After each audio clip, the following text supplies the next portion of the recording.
Բարի երեկո, սիրելի հայրենակիցներ, ինձ համար նախընտրելի կլիներ ձեզ հետ հանդիպել ձեր բնակավայրերում, հանգամանքների պատճառով դա չստացվեց, սակայն ամեն ինչ դեռ կորած չէ։ Ես այս օրերին աշխատում եմ մեկ այլ ուղղությամբ, հրապարակային կոչով դիմել եմ մեր ընդդիմադիր դաշտի եւ հիմնական տեխնացուներին եւ մյուսներին, որպեսզի մենք միասնական ճակատով ներկայանանք,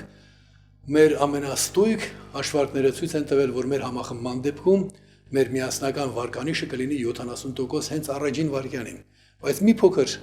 նաև քարոզչական աշխատանքի պայմաններում դա կհասնի 80%-ի։ Այնպես որ թող մեր եվրոպացի ճակերտավոր բարեկամները ուղումներ կատարեն իրենց ստահոդ տեղեկատվության մեջ աշխարհի ոչ մի դեմոկրատական երկրում որևէ նախագահի տեխնացու մյուս տեխնացուից 50% առավելություն չունի, այդ ստերը թող իրենք պահեն իրենց ֆինանսավորողների համար։ Ինչ վերաբերում է իրական պատկերին, ես հավատում եմ, որովհետև գործ ունենք բանիմաց, հայրենիքին նվիրված Հրանտ Բագրատյանի եւ Ռաֆի Հովհաննիսյանի հետ, մենք միասնական ուժերով կկատարենք այդ հրաշքը եւ կօգնենք նաեւ մեր հակառակորդներին ձերբազատվելու այն բացասականից, որն իրենց ճնշում է։ Ուրեմն առաջիկա օրերին դուք կարող եք ականատես լինել մի նոր երևույթի, որը ցույց կտա, որ մարդ քաղաքական անհատը ընդունակ է վեր կանգնել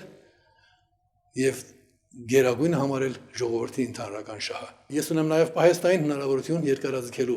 մեր ընտրությունների ժամկետը, սակայն կարծում եմ բանը դրան չի հասնի։ Մեր համախմբման դեպքում 2-3 օրը բավական է, որպեսզի ակնհայտ դառնա, որ ժողովրդի